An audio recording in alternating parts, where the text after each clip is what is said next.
Welcome to Best English Stories. Please don't forget to subscribe my channel for more interesting and beautiful stories.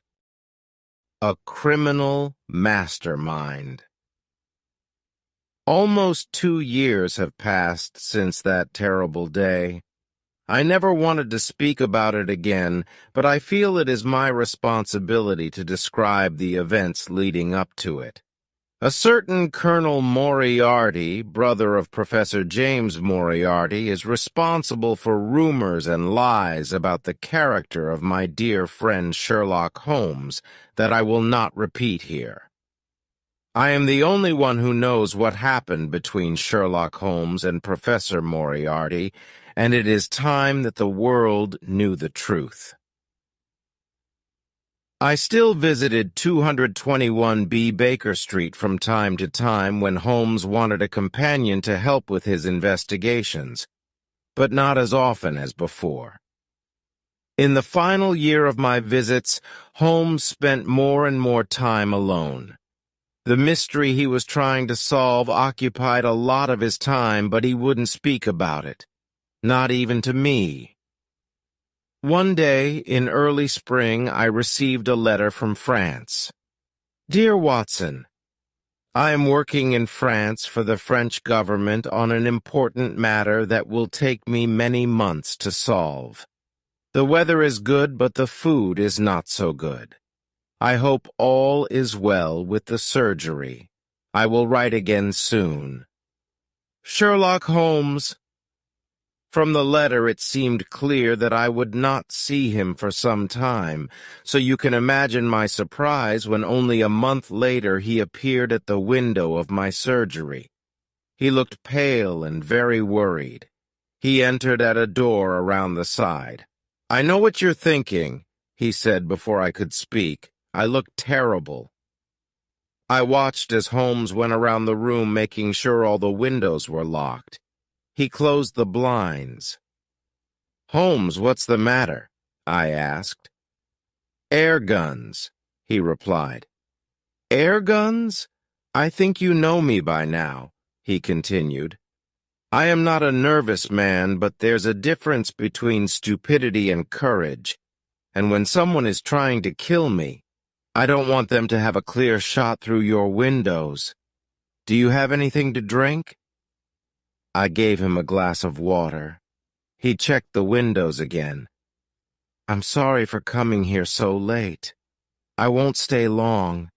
I think it's best if I leave over the wall at the back," he said. "Holmes, please explain what all this is about." He said nothing. I looked at his hand. It was bleeding. I offered him something to clean it with. "Holmes, this isn't a little fight. Look at your hand." "Are you alone here in the surgery?" he asked. "Yes, I am now. There is another doctor who helps me during the week. Maybe he can help while you're away. I want you to come with me on a trip to Europe.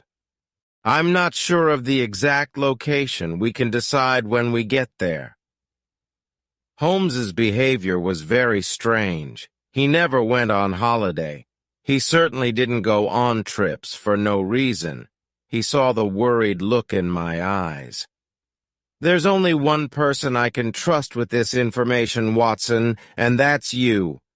For the first time in my life," he said, "I have finally met my equal. His name is known to every criminal in London, but ask anyone in the street, and they'll say they've never heard of him. Professor Moriarty, the man is a genius. He's a criminal mastermind." "Moriarty, a mastermind?" "You see," he laughed. "No one knows the real Moriarty, but I do. The man is responsible for half the crimes in London. I could continue working for the French government. It's a nice life, it's well paid. But I cannot rest until Moriarty is in prison." "Half the crimes in London," I repeated. "But if you really believe this, why haven't you asked Scotland Yard to arrest him? Do you have the evidence?" "Crimes happen all the time. The criminal is caught. Sometimes they go to prison, then someone pays money and they go free. Sometimes they are never found. The important thing is that the man who controls everything is never caught. No one must ever suspect him. But what does he do? Everything and nothing. He is a well-educated university professor and one of the greatest mathematicians in Europe. At the age of 21, he wrote a thesis that was read all over the world. He was offered a job at a university. He worked very hard, but not towards anything good. He moved to London, where he has chosen to use his extraordinary brain for a life of crime. No one knows the criminal world better than I do. For years I have known that there is someone else behind the crimes I investigate. He is like a spider that sits in the center of a very large web. He plans, he sits, and he waits. He makes the threads and I follow them. In 3 days' time, with my information, they could arrest Moriarty and all his men. But if I take one step in the wrong direction, then all my work counts for nothing.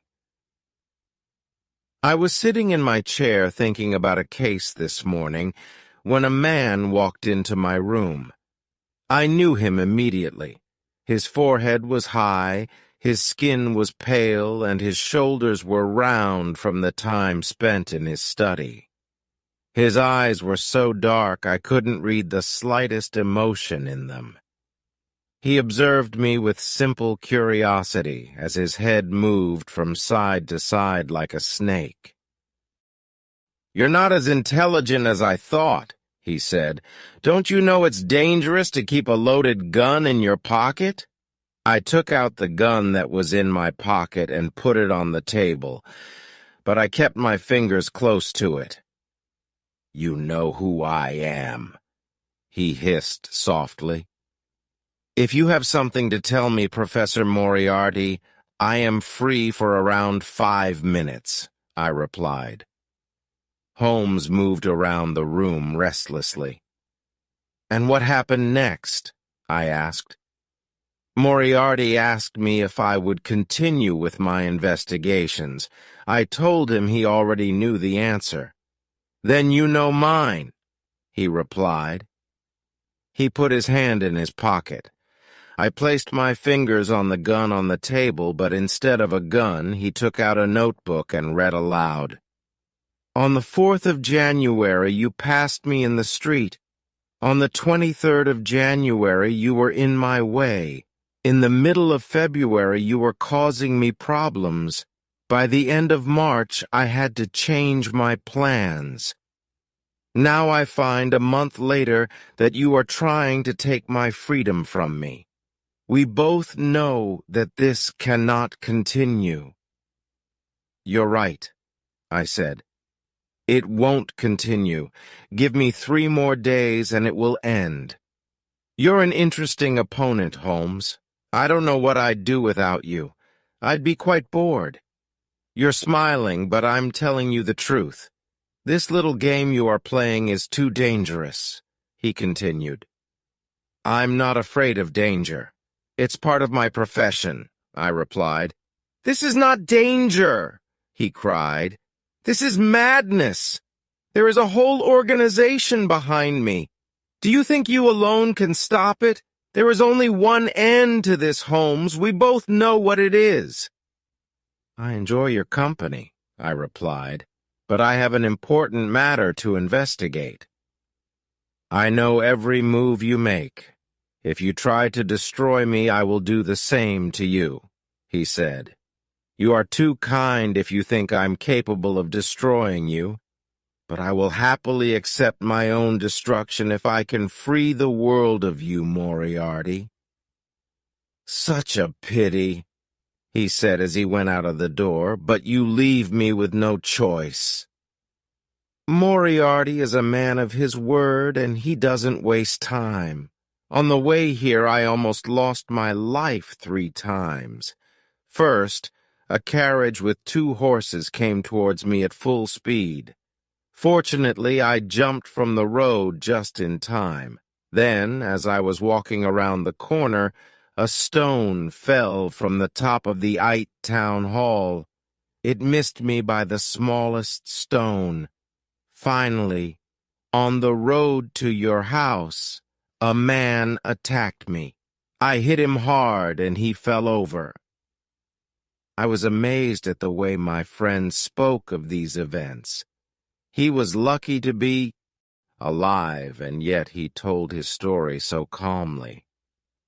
"You can understand now, Watson, why I shouldn't leave by the front door," he continued.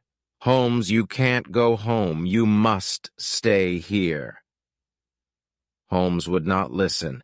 He left, as planned, over the back wall, but only after we had made arrangements for the next day. "I'll see you tomorrow morning," I said.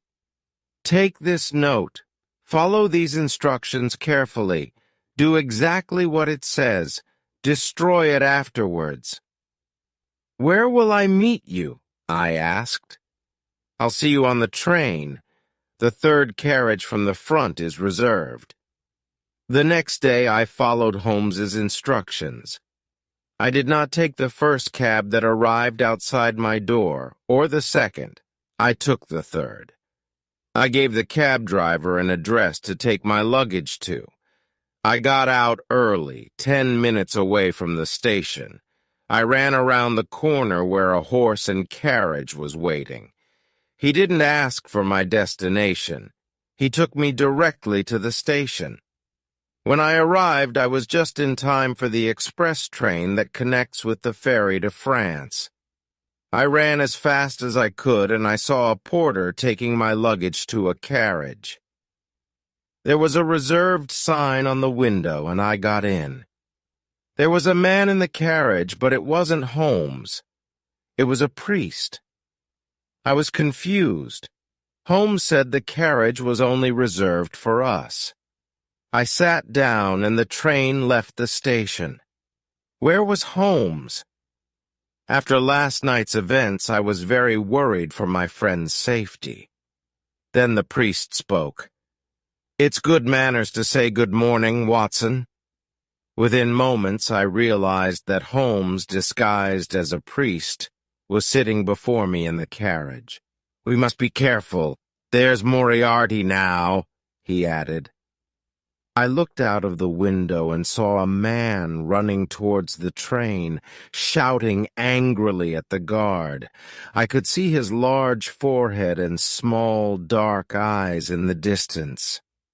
Holmes smiled, sat down, and took out a newspaper. "Holmes, this can't continue. Tell the police they have to arrest Moriarty. They can hold him until you have all the evidence they need." "No," replied Holmes. "There are too many fish in this net, and I intend to catch them all. Now we must plan what to do next. Moriarty will soon catch the train." "How?" I asked. "This is the express train. There aren't any faster trains." "Think, Watson," sighed Holmes. "Moriarty is as intelligent as I am. Imagine I'm Moriarty. What would I do?" "You could hire a private train?" "Precisely." 55 minutes later, the train stopped at a station. "Quick," said Holmes. "We're getting off here." "What about our bags?" I asked. "They'll arrive in Paris, where one of Moriarty's men will wait for us to come and collect them. We won't be there, of course, because we're getting a ferry to Belgium. We'll buy new bags and new clothes on the way." We jumped off the train. Holmes pulled me to the ground, and we hid behind some bags on the platform. I watched as the train left and our own luggage disappeared. At that same moment, another train passed by on another platform, going at full speed. A man looked out of the window. We saw the face of Professor Moriarty. "We guessed his plan," said Holmes. "We're lucky he didn't guess mine." On the third day of our travels in Europe, Holmes sent a telegram to the police. Later that evening, he received a reply. "I knew it!" he cried. "Have they caught Moriarty?" I asked. He shook his head. "He has escaped. You should return to England, Watson. Moriarty will try to find me." "No," I said. "I'm going to come with you." We discussed the matter for over an hour until Holmes became bored and agreed that I could stay. Holmes decided it was best for us to walk from France into Switzerland with the help of a local guide. One day, after days of walking, we sat down on a pretty area of grass to eat. I looked up and saw a huge rock falling from the top of the mountain towards us. I jumped out of the way and pushed Holmes to one side. I was surprised the guide didn't try to help. He told us coldly that rocks often fell from the mountain. It was wise to be careful. "Who's there?" I cried. I ran up the hill, but there was no sign of anyone. Holmes decided to change our plans.